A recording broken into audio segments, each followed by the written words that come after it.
Unpopular opinion, but Unpopular opinion. Unpopular opinion. Unpopular opinion. Unpopular opinion. You're listening to Unpopular Opinion, a podcast for professionals from all walks of life who want to hear success stories from innovators who've won by taking the path less traveled. In each episode, recovering journalist and content marketer Ashley Amber Saba interviews individuals who have prospered thanks to their genuinely unpopular opinions, despite warnings from naysayers, threats to their careers, and colossal obstacles. All rebels are welcome. Welcome to Unpopular Opinion. I'm your host, Ashley Amber Saba, and this episode is brought to you by my friends at Audience Ops. Audience Ops is a content marketing agency, and they produce every episode of my show. If you're looking to launch a podcast for your brand or business, please let me know and I will hook you up. Today, I'm joined by Parry Headrick, founder at Crackle PR. Parry, welcome to the show. It's a pleasure to be with you. Thank you. Thank you. And I cannot wait to get into our topic of the day. About 3 or 4 weeks ago, there was a post that came out from Parry that got a huge amount of interaction, and I couldn't ignore it either. And his take was that marketing should maybe consider actually reporting to PR or communications. And I want to talk to him today about what led him believe that this structure should be considered other than the other way around.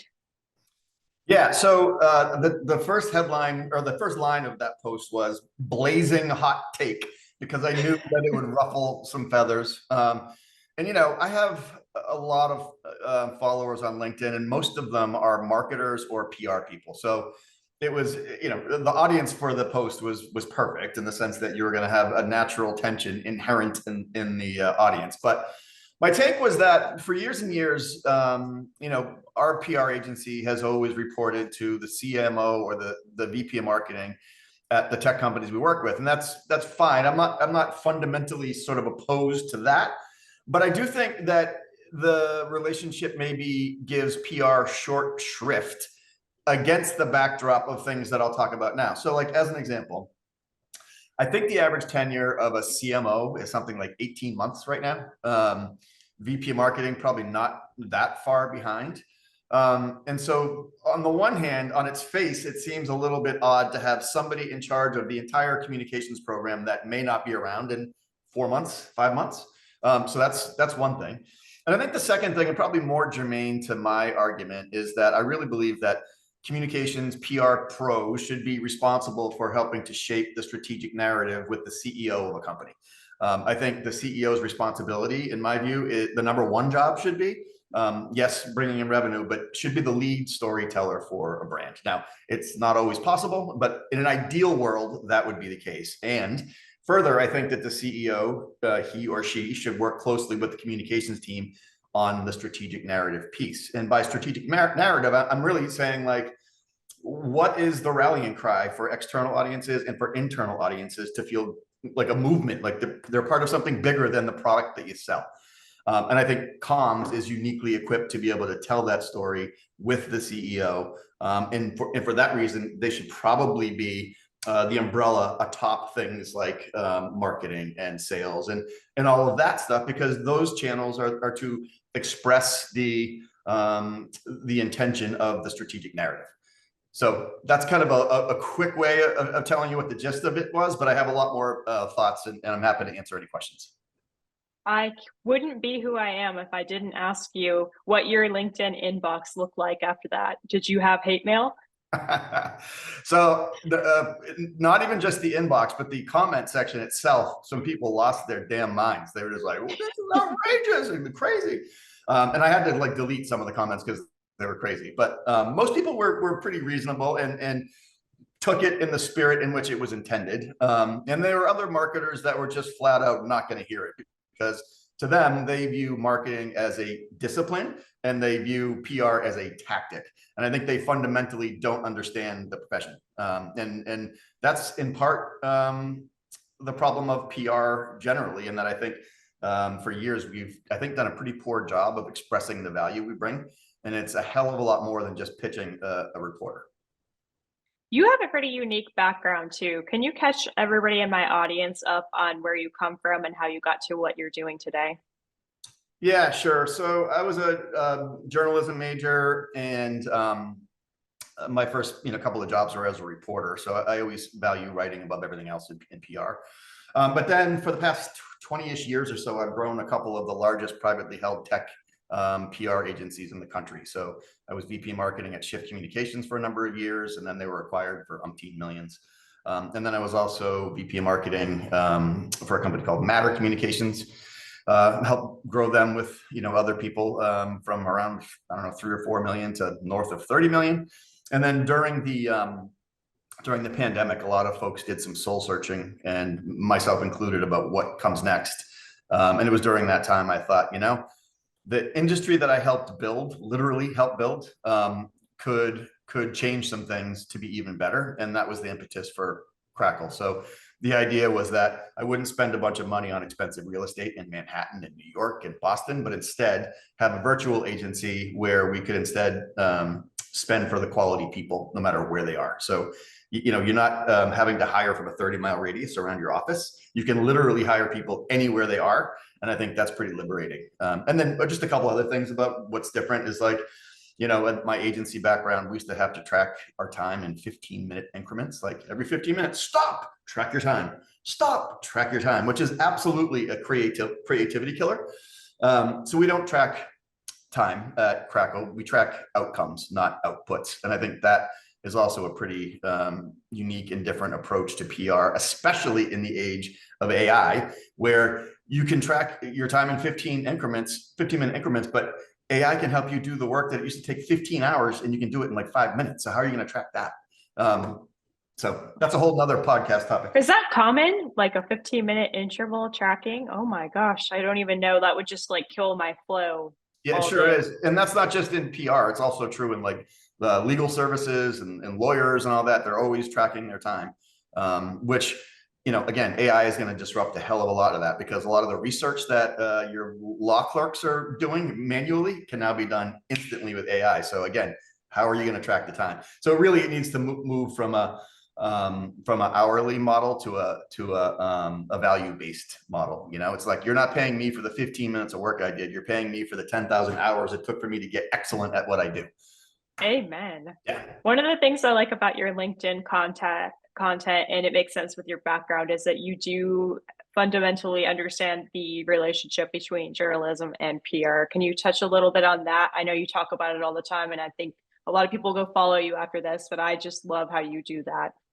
Yeah, I mean, so as a former reporter myself, I think it helps to have been on both sides. And as a reporter who dealt with a bunch of just garbage pitches that had nothing to do with what I wrote about or covered, I have a lot of empathy for reporters and journalists who are trying to, in some cases, file 4 to 6 stories a day, and their inboxes are just a deluge of bullshit. So when I think about every pitch that goes out from our company, I look through the lens of what the audience actually cares about, because ultimately the reporter cares about what the audience wants to know. So it's not just the reporter, although that's important. It's really who the audience of the reporter is.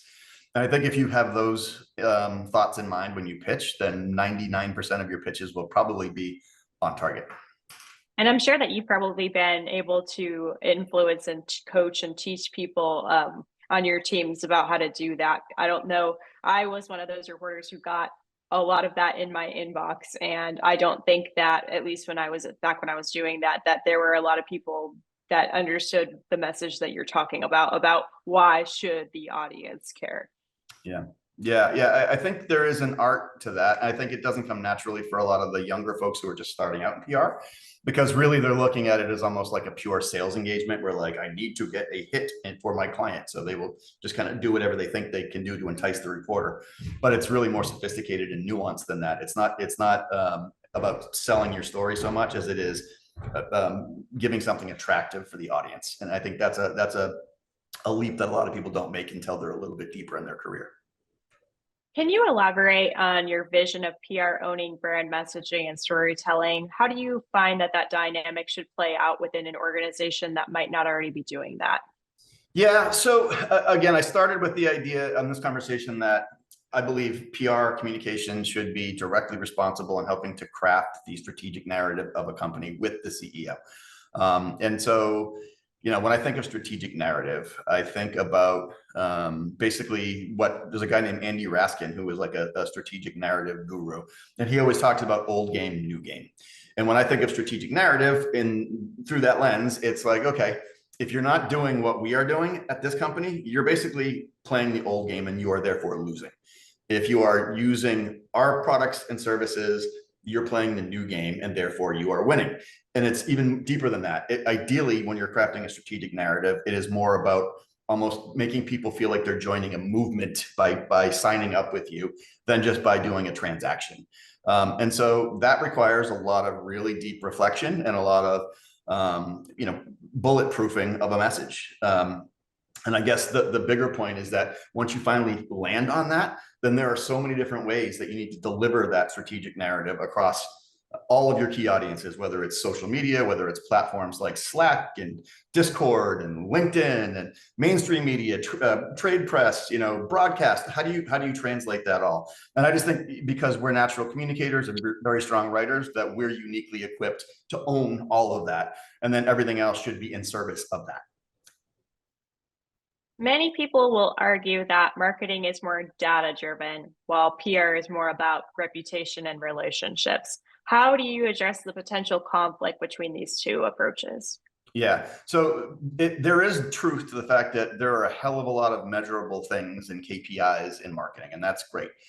It's also true that there are a hell of a lot of measurable things and KPIs in PR, which a whole lot of people don't know about, and many people actually don't care about. So I'll give you like a great example. This is just like real world practical application. So I would say 9 out of 10 new clients want to know how we measure everything, whether it's share of voice, whether it's, Google Analytics, like some combination of all these things. They want to know. And in many cases, we have tools that we pay for to be able to do this. But it's really interesting that when you start working with a number of these folks, the measurement piece isn't really that much of a concern to them. They don't care about the actual deep granular data. What they care about is a pretty dashboard that they can show to their board that shows the amount of hits they've gotten, how their share of voice has improved over time relative to the competition, and the most basic sort of vanilla measurement tools that you can imagine. So it's almost like the ability to deeply measure is more of a checkbox that like you need to be able to measure, cool. But once you actually sign on, they actually really don't care. They care about showing the board that there's progress. What do you think are the main challenges when it comes to implementing this alternative hierarchy? I think it is going up against the way it's always been done. I think it's really just trying to convince folks who have always done it a certain way that maybe there's an alternative that makes more sense. So I think people are pretty dug in when it comes to the structure of PR reporting to marketing. But I will say in the post that we're talking about today, there are a number of marketers that thought there was some merit to what I was saying. And a lot of them said, well, maybe it's not that marketing should report to PR, but maybe marketing and PR are the same. And maybe they should talk to brand, which sits below the CEO. So when I told you before we got on this call, my opinion is evolving. Like I'm kind of open to the idea of having a dedicated brand group that sits atop marketing, sales, PR, and we all sort of talk together to make sure we're all on brand. But I think comms would need to be instrumental in working with brand to nail the strategic messaging. So again, my view has evolved a little bit. I don't think it has to be one way or the other, but I do think that PR shouldn't be subordinate to marketing. I think at the very least, we should be equal. And there may be a good effective argument for marketing reporting to us. I kind of like that idea. I haven't thought of the dynamic of brand being like the umbrella and the other branches. That's unique. Yeah. And that came from a comment then on LinkedIn? It did. I wish I could take credit for that thought, but there were a couple of different people that said something along those lines that maybe all of that ladders up to brand, which when you really stop and think about it, makes a heck of a lot of sense. And it's more parity across marketing and PR and less sort of hierarchical. And that could be a structure too. So I don't know that there's necessarily a right or wrong answer to that. I think that depending upon the organization, it would have to be the right fit for them. But I think it's an interesting discussion to have, and I would love to talk to different people who have structured it in both of those ways. Reporting up to brand, reporting up to comms, and then compare that to reporting up to marketing. I would suspect that the results over the long term are probably better if comms or brand is atop of the marketing function, because again, marketing is so volatile and the turnover is so fast that it's really hard to have any continuity over a period of time. I'm not going to be able to quit thinking about that. Thank you. It's going to be on my mind the entire episode now, but I do want to talk a little bit about what you think the key differences are when it comes to distinguishing between marketing strategy and storytelling, and how they could complement each other in a unified narrative. Yeah, well, again, that kind of speaks to the whole idea of having parity, because I feel that the way it's structured now, it's almost like comms is trying to fit into the marketing KPI strategy versus trying to sing from the same hymn book together. So I think the way it's structured necessarily means there's a bit of a disconnect, and that comms is trying to jump through hoops to be what marketing wants it to be versus doing what ultimately I believe the CEO and the brand needs it to be.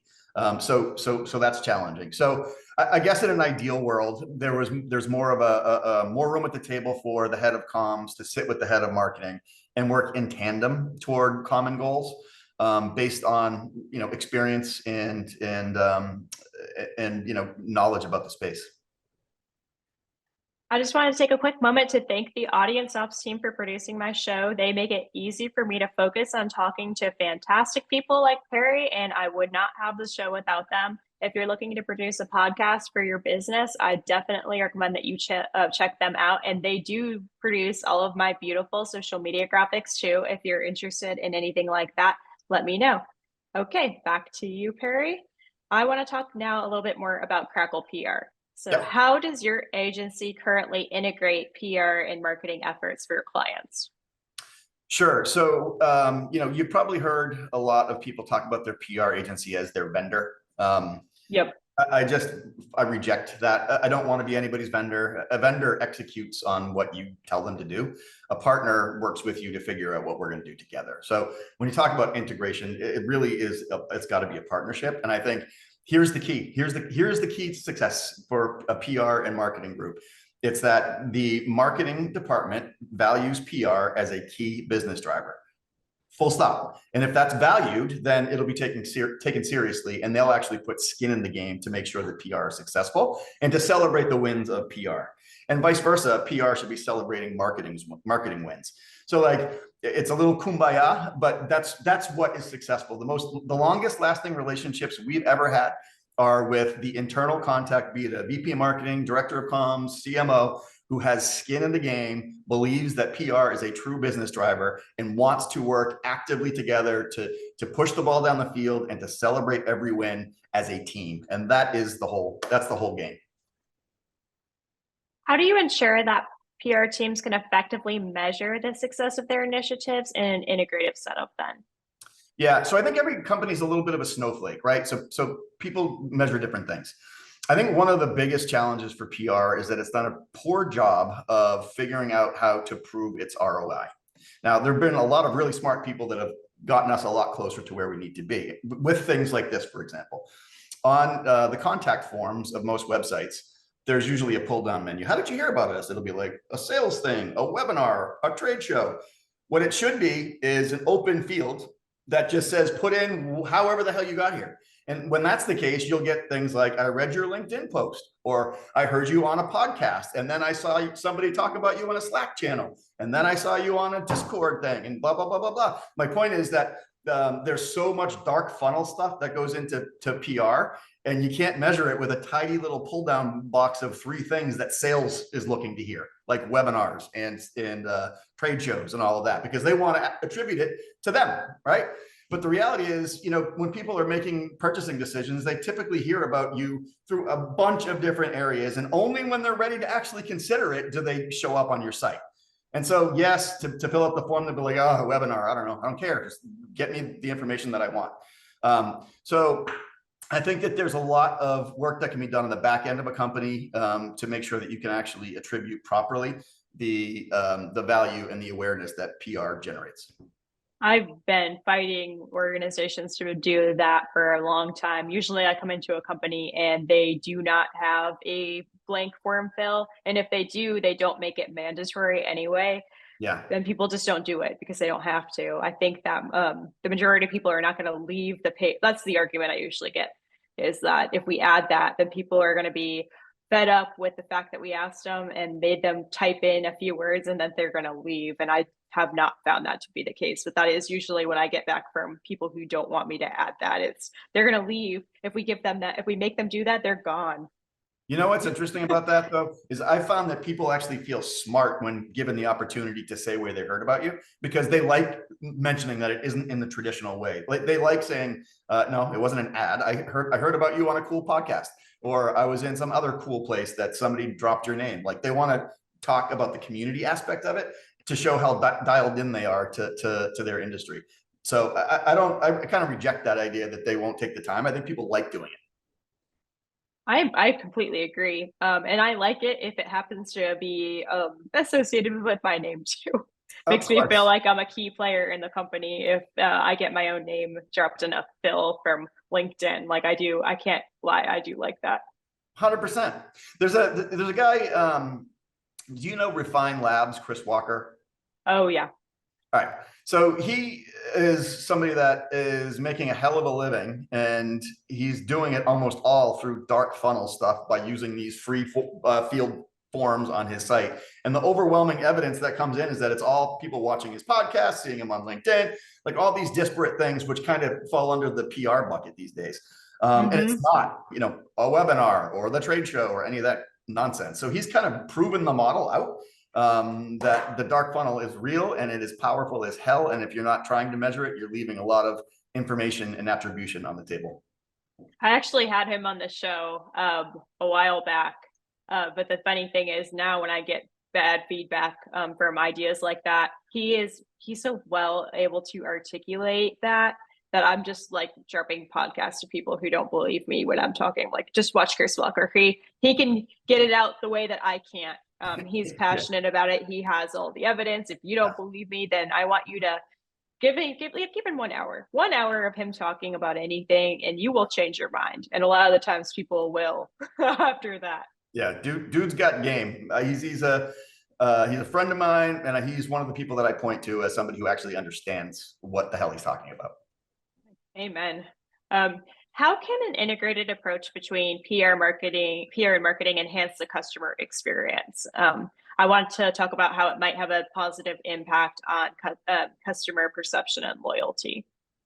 Yeah, so I think when marketing and PR are working together on the strategic narrative that I was talking about over time, you are creating ideally sort of a movement for your products and services. And that in turn engenders goodwill. So I always talk about a halo effect. I think that if you're in lockstep with marketing on the strategic narrative and you're saying the right things to the right people at the right time consistently, over time, you will get that halo effect. When someone mentions the company's name, the people you're talking to are like, I know those guys. I know Drift. I know Gong. I know HubSpot. I know, you name it, Tech Darling.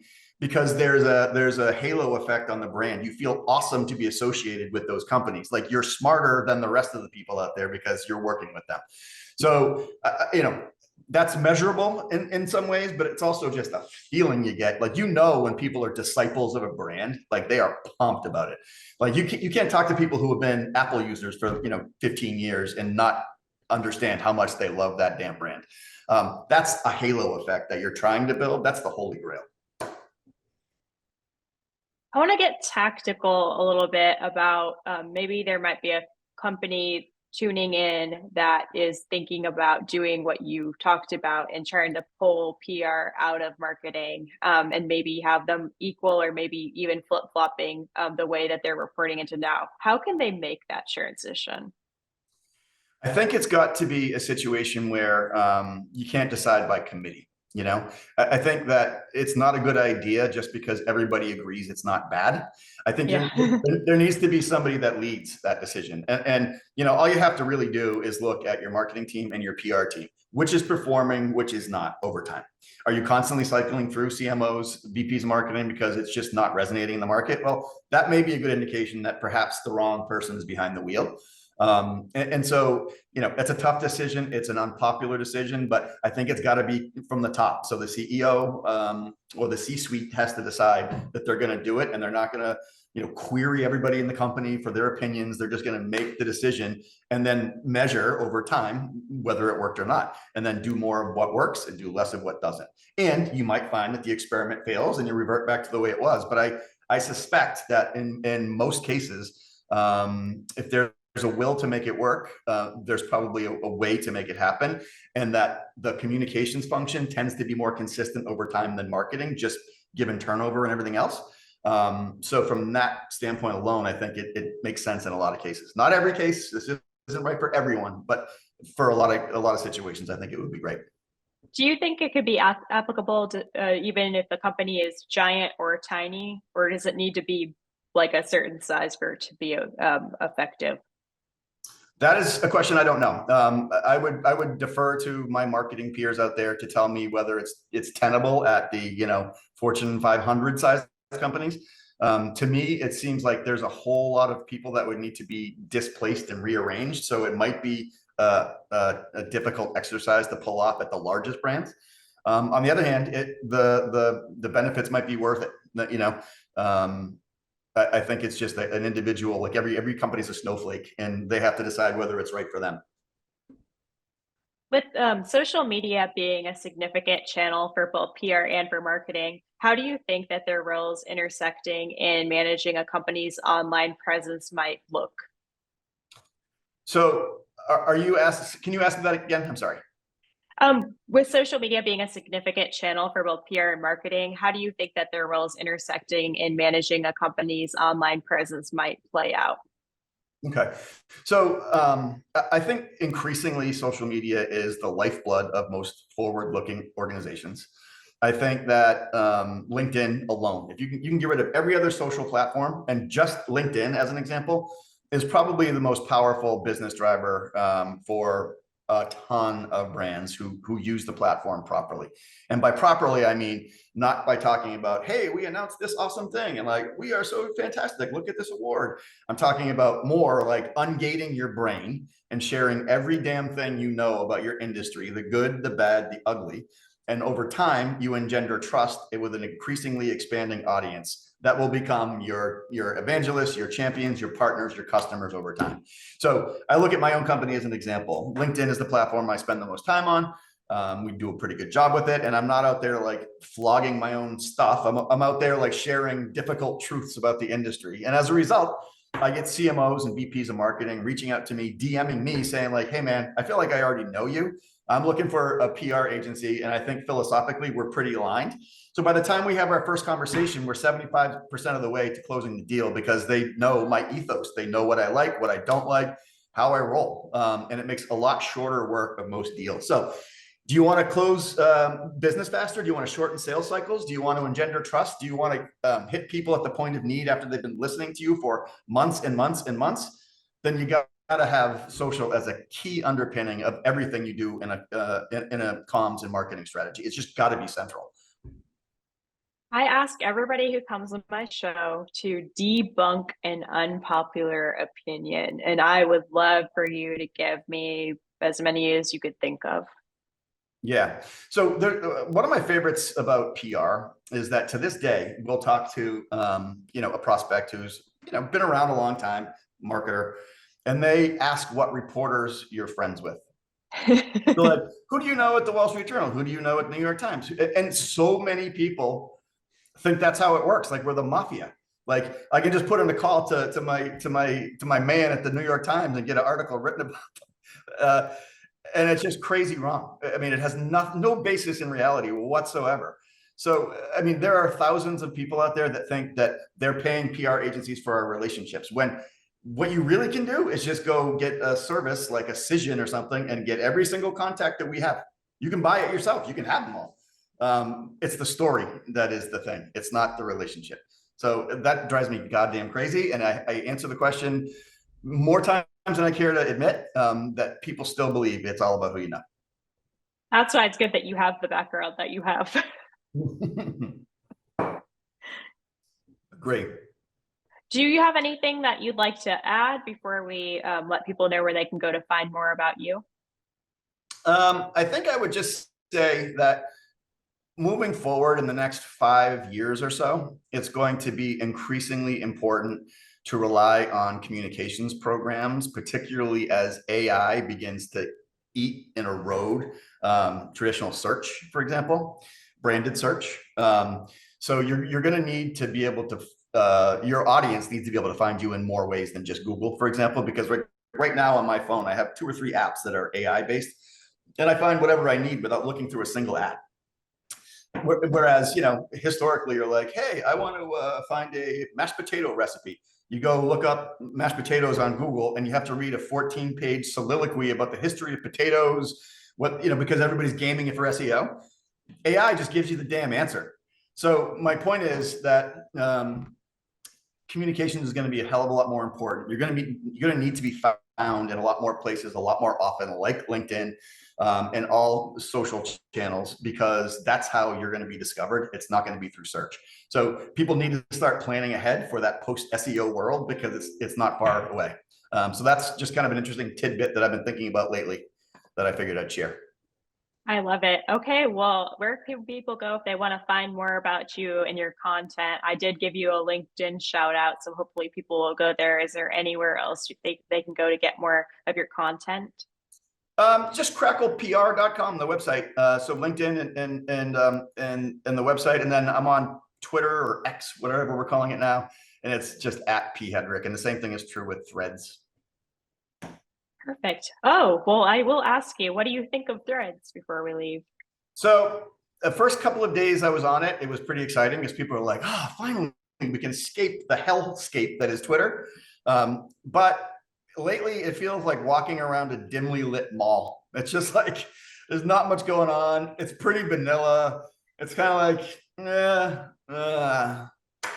so I think it's got to turn around somehow, and I don't know what it can do, but it's just kind of really vanilla and boring.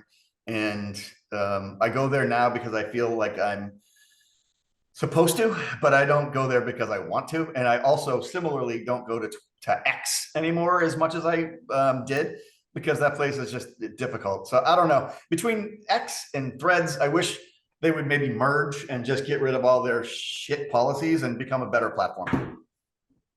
I think the issue that I'm finding in Threads is maybe like searchability. Like I can't easily find content from other people that might be like me on there, and there's no hashtags or anything like that to do a little bit of a workaround. So I'm not positive what I'm doing on there either. I do feel like the mall analogy, especially where I live, is very appropriate. I mean, malls are so boring these days, right? They're like a relic of the past, and I feel like Thread's already starting to feel like a relic. Oh, I can completely get that. Yeah, my mall now, it's just like ugly fluorescent lighting, and half the shops are closed, and the only people left are the mall walkers who get up super early in the morning to get their exercise in because it's 110 degrees out. Like, I don't know what's going to happen to. Shout out to Lakeline Mall in Cedar Park, Austin area. But yeah, it's a little dismal in there. Well, on that funny note, thank you again for coming on the show today. Thank you for being willing to interact on this discussion. I did follow a lot of the responses you got when you posted that, and I loved the discussion, and I think a lot of other people did too. Thank you. Yeah, it's been a pleasure. I really enjoyed it. Thanks for listening to Unpopular Opinion. This episode was produced by Audience Ops. If you're looking for help launching a podcast, Audience Ops handles all the legwork, so you can focus on providing the subject matter expertise. If you enjoyed this episode, please follow Ashley's show on Spotify, Apple, or YouTube.